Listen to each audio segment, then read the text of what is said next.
Class 10 आप लोग के इंग्लिश की लास्ट पोइट्री है 4.4 द हाइट ऑफ रिडिकुलस। अब ये पोइट्री लिखी है ओलिवर वेंडल होम्स ने और ये पोइट्री एक्चुअली फ़नी है। मतलब फ़नी मतलब आपको पढ़ के ऐसे हंसी नहीं आएगी, लेकिन आप इमेजिन कर सकते हो कि ये फ़नी क्यों है।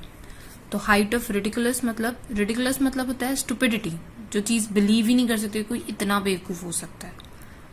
तो यहाँ पर उस बेवकूफ़ों की भी सारी हदें पार करना, ये इस लाइन का मतलब है, the height of ridiculous.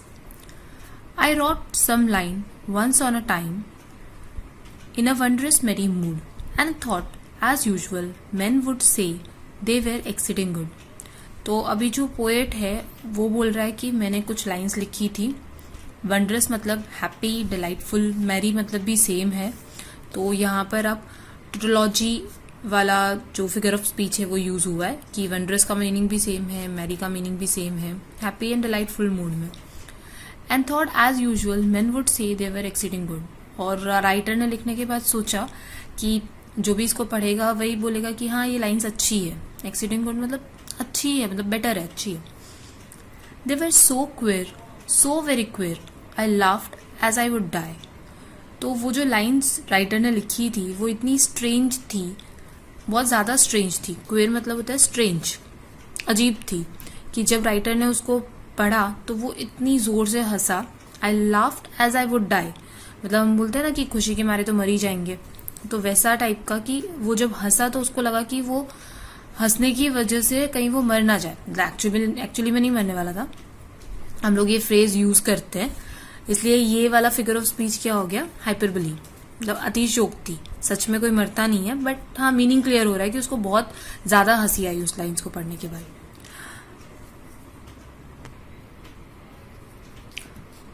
Albeit in a general way a sober man am I।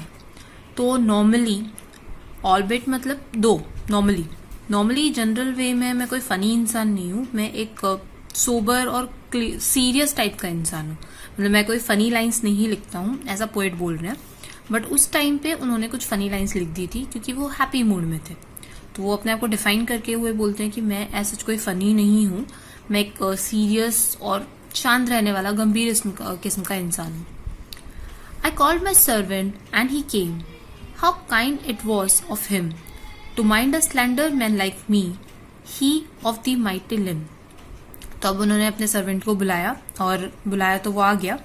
तो अभी अपने सर्वेंट के बारे में बताते हुए पोइट बोलते हैं कि वो कितना अच्छा है, कितना काइंड है, कि वो मेरे जैसे इंसान का ध्यान रख रहा है। टू माइंड मतलब ध्यान रखना, स्लेंडर मतलब स्लिम, स्मॉल। तो जो राइटर है वो नौकर के कंपेयर में थोड़ा दुबला पतला है और थोड़ा छोटा है। Man like me, he of the mighty limb, mighty मतलब अच्छे खासे तगड़े इंसान की तरह उनका नौकर। थोड़ा हेल्दी, लिम्ब मतलब हाथ पैर वाला है। तो उनका नौकर जो है वो थोड़े तगड़े हाथ पैर वाला है, और जो पोएट है वो दुबला पतला इंसान है। तो उन्होंने अपने नौकर को बुलाया, वो आया, और राइटर ने सोचा कि कितना अच्छा है, ये मेरा ध्यान रखता है, मेरे जैसे दुबले पतले इंसान का ध्यान रखता है, जो इसके कंपेयर में तो काफी छोटा भी है। These to the printer, I exclaimed, and in my humorous way I added as a trifling jest, there will be the devil to pay। तो अभी राइटर ने वो अपनी जो लाइंस लिखी थी वो दिया, उन्होंने प्रिंट करने के लिए नौकर को बोला कि इसको लेकर जाओ, प्रिंट करवा लो। These to the printer, printer को दे देना। और उन्होंने ऐसी जोक मारने के लिए या ऐसी ह्यूमरस वे में उन्होंने, ट्रिफलिंग जेस्ट का मतलब होता है स्मॉल सिंपल सा जोक, जो उन्होंने ऐसे ही एड ऑन कर दिया था कि कोई तो डेविल होगा जो इसके लिए पे करेगा। मतलब ये लाइंस को जब पोइट्री बन जाएगी तो कोई तो होगा जो इनको पैसे देकर खरीदेगा। तो there will be a devil to pay, devil मतलब शैतान टाइप, कि कोई तो होगा जो मेरी लाइंस को पसंद करेगा, कोई तो शैतान होगा जो इसके लिए पे करने को तैयार होगा। He took the paper and I watched and saw him peep within। तो अभी नौकर ने पेपर ले लिया और राइटर ने देखा कि वो पेपर के अंदर झांक रहा है। पीप विदिन मतलब झांकना, पीप मतलब झांकना, और विदिन मतलब अंदर। तो जैसे ही राइटर ने पेपर्स दिए नौकर को, नौकर ने पेपर लिए और जस्ट एक ऐसे ही अपनी आंखें उसके ऊपर से जमाना चाहता कि क्या लिखा हुआ है, तो जस्ट वन टाइम ऐसे रीड करना या जस्ट ऊपर से ऐसे देखना। तो वो पेपर के अंदर देखने लगा. एट द फर्स्ट लाइन ही read, his face was all upon the grin. तो जब जो नौकर है उसने फर्स्ट लाइन पढ़ी तो उसके चेहरे पे एक थोड़ी सी स्माइल आना शुरू हुई थी. ग्रीन मतलब हल्की सी मुस्कुराहट आना शुरू हुई. उसके बाद he read the next, the grin grew broad. अभी जब दूसरी लाइन पढ़ी तो वो स्माइल और ज्यादा ब्रॉड हो गई, और इतनी ज्यादा ब्रॉड हो गई and short from year to year. जैसे हम बोलते हैं ना, इतना ज्यादा मुस्कुराया कि वो कि कान से कान तक स्ट्रेच हो गया. तो उसकी स्माइल कान से कान तक, मतलब एक्चुअली नहीं होता है बट उसकी स्माइल ब्रॉड होती गई. He read the third, a chuckling noise I now begin to hear. तो अभी जब उसने थर्ड लाइन पढ़ी तो जो नौकर है वो धीरे धीरे हंसने लगा. चंकलिंग नॉइज मतलब ऐसे ही हम लोग जब मुंह दबा के हंसते हैं ना, जब टीचर्स आपको आगे पढ़ाते रहती है और पीछे आपको हंसना रहता है, तो मुंह दबा के जब हंसते हैं तो हल्की सी आवाज आना शुरू होती है, तो वो होता है चंकलिंग. और यहाँ पर नॉइस के लिए चंकलिंग यूज किया है, इसलिए ये क्या है, ऑनोमोटोपेया. तो यहाँ पर चंकलिंग नॉइस राइटर ने अभी सुनना शुरू किया था. The fourth he broke into roar. और उसके बाद फोर्थ लाइन पे वो इतनी जोर से हंसने लग गया, उसने अपना हाथ वाथ सब हटा दिया और एकदम जैसे शेर की दहाड़ होती है जोर से, वैसे जोर से हंसने लग गया. The fifth his waist band split. Fifth line में उसका जो बेल्ट था, वेस्ट बैंड, वेस्ट मतलब कमर होती है, कमर पे बांधने के लिए तब एक बैंड होता था, आजकल बेल्ट लगाते हैं, वो टूट गया क्योंकि वो इतनी जोर से हंस रहा था. The sixth he burst 5 buttons and tumbled in a fit. और सिक्स्थ लाइन पढ़ने के बाद तो वो इतना हंसा कि उसके आगे के 5 बटन टूट गए. तो फाइनली ये लाइंस पढ़ने के बाद नौकर के साथ क्या हुआ, फर्स्ट लाइन में उसने थोड़ा सा स्माइल किया, सेकेंड लाइन में उसकी स्माइल और ब्रॉड हो गई, थर्ड लाइन में हल्की सी हंसने की आवाज आने लगी, फोर्थ लाइन में वो जोर से हंसने लग गया, एकदम शेर दहाड़ता है वैसे जोर जोर से हंसने लग गया. फिफ्थ लाइन में उसका वेस्ट बैंड टूट गया एंड सिक्स्थ लाइन पढ़ते पढ़ते तो उसको इतनी ज्यादा हंसी आई कि उसके आगे के शर्ट के 5 बटन टूट गए एंड फाइनली वो हंसते हंसते बेहोश हो गया. तो अभी जब वो बेहोश हो गया तो पोएट ने लास्ट लिखा है, 10 days and nights with a sleepless eye I watched that wrenched man and since I never dare to write as funny as I can. तो अभी जब वो नौकर बेहोश हो गया तो 10 दिन तक लगातार उसकी सेवा करनी पड़ी पोएट को. 10 days and nights, 10 दिन और 10 रातों तक बिना सोए. स्लीपलेस आइज मतलब अभी नौकर की ऐसी हालत में पोएट को उसका ध्यान रखना था, तो आधे टाइम उसकी नींद होती, आधे टाइम नहीं होती. तो वो उस इंसान को, नौकर को देख रहा था, ध्यान रख रहा था उसका. और नौकर कैसा था, हेल्पलेस कंडीशन में था. हेल्पलेस मतलब उसको कुछ समझ में ही नहीं आ रहा था, आधा पागल हो गया था हंसते हंसते. तो वो जैसा था वैसे ही रहता था, तो हेल्पलेस कंडीशन में पहुंच गया था. और उसके बाद पोएट ने अपने आप से प्रॉमिस किया कि आज के बाद मैं कभी भी ऐसी फनी लाइंस नहीं लिखूंगा. अब वो लाइंस क्या थी वो नहीं पता है, बट उन्होंने सिर्फ एक इंसिडेंट यहाँ पर बताया हुआ है कि ये हाइट ऑफ रिडिकुलस है. मतलब आप भी ऑब्वियसली इस पूरी इंसिडेंट पे बिलीव ही नहीं करोगे कि कोई हंस के इतना पागल हो सकता है कि 10 दिन तक उसको होश ही नहीं आया कि उसको क्या करना है. तो इसलिए इस पोइट्री को नाम दिया गया कि हाइट ऑफ रिडिकुलस. ओके, अभी ये पोइट्री थी छोटी सी. टफ वर्ड्स में प्लीज लिख लेना. टफ वर्ड्स में वंडरस मतलब भी होता है हैप्पी, मैरी मतलब भी डिलाइटफुल या हैप्पी ही होता है, क्वेयर मतलब होता है स्ट्रेंज, और यहाँ पर I laughed as I would die hyperbole है.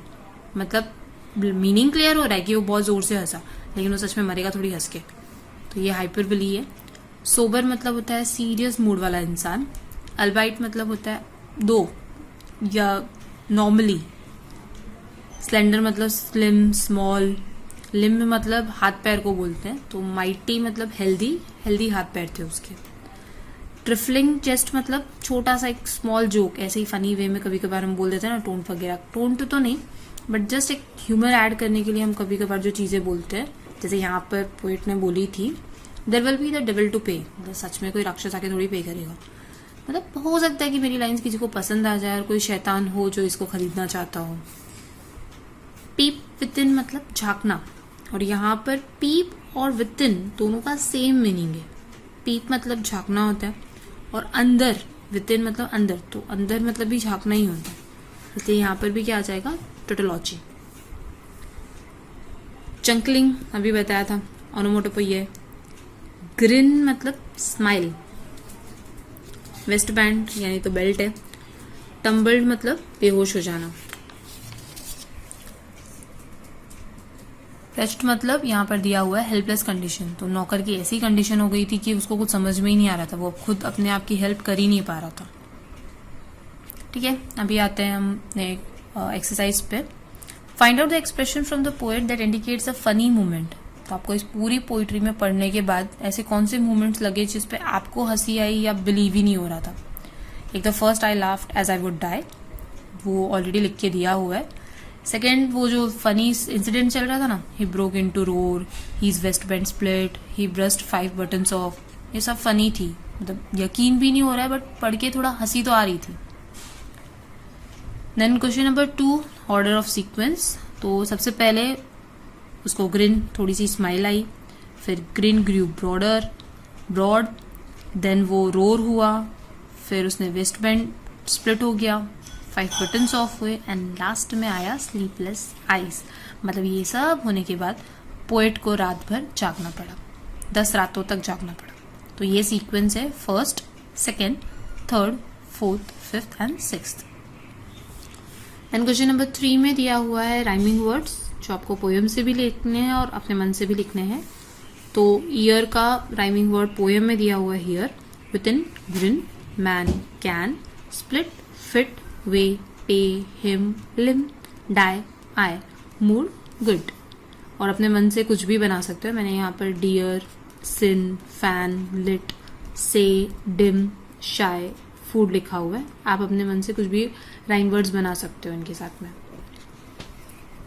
ओके, अभी क्वेश्चन नंबर 4। क्वेश्चन नंबर 4 में दिया हुआ match the lines with the figure of speech. Merry mood जो होता है, यहाँ पर 2 फिगर ऑफ स्पीच है, एक एम रिपीट हो रहा है तो एलिट्रेशन भी है, और मैरी का मतलब और वंडरस का मतलब सेम होता है। अभी मैंने आपको स्टार्टिंग में बताया था, इसका मतलब भी है हैप्पी, इसका मतलब भी हैप्पी, तो इसको हम लोग टोटोलॉजी में भी डाल सकते हो और एलिट्रेशन में भी डाल सकते हो। इसलिए मैंने यहाँ पर भी 1 लिखा है और यहाँ पर भी 1 लिखा है।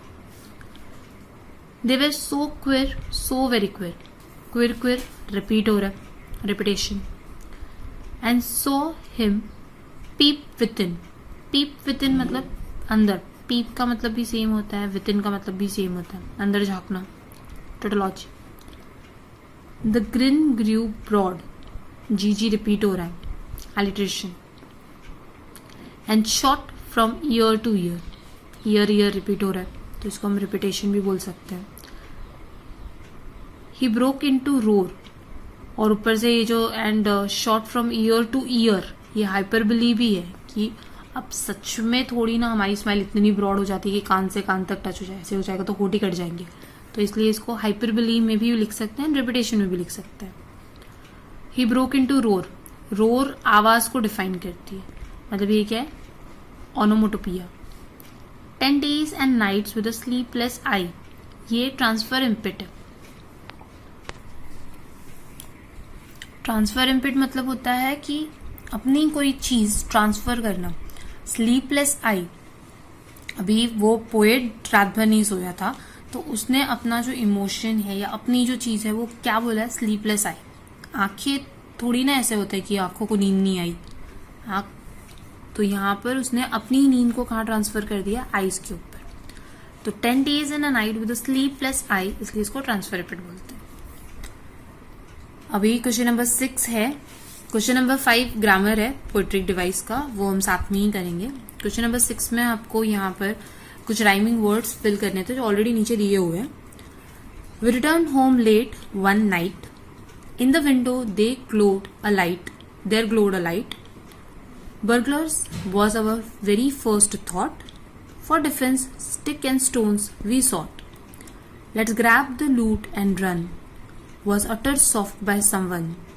The door we softly unlocked, and then we were truly shocked. Oops, before outside we did gone. The television had been left on. तो ये राइम्स बनाकर एक फनी पोइट्री बनती है।